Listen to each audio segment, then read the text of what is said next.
Bonjour dame. Vous n'avez pas fait les véhicules et votre permis de conduire?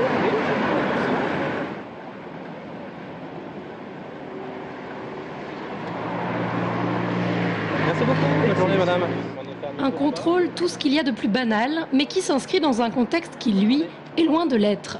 Entre le 1er janvier et le 5 mars 2012, 14 personnes sont décédées dans des accidents sur les routes du Loir-et-Cher. Un chiffre impressionnant, d'autant que c'est près de 5 fois plus que l'an dernier sur la même période. Du coup, les forces de l'ordre sont à pied d'œuvre et multiplient les contrôles routiers. Ce matin, une centaine de gendarmes étaient mobilisés dans le département, dont une dizaine sur ce seul rond-point à l'entrée de Blois. Objectif, marquer les esprits.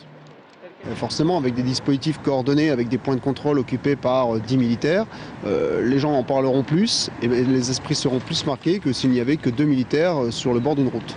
Contrôle des papiers, permis, assurance et contrôle technique, mais aussi vitesse, taux d'alcoolémie, voire stupéfiants.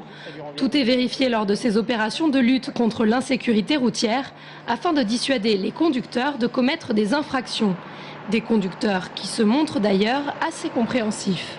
Oui, pourquoi pas. De toute manière, si ça peut empêcher des gens de rouler trop vite sur cette portion de route, ça peut être bien. Il y en a tellement qui roulent sans permis, sans rien. La sécurité routière, un thème qui a rarement été aussi d'actualité dans le Loir-et-Cher.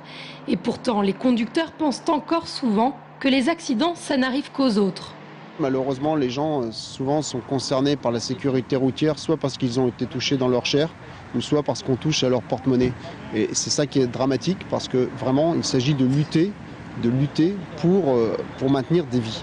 Et cette lutte passe encore et toujours aussi par les radars. Cette année, 5 petits nouveaux vont être mis en service, portant leur nombre à 26 dans le département. Par ailleurs, des radars de calcul de la vitesse moyenne seront à l'étude pour une mise en service dès 2013.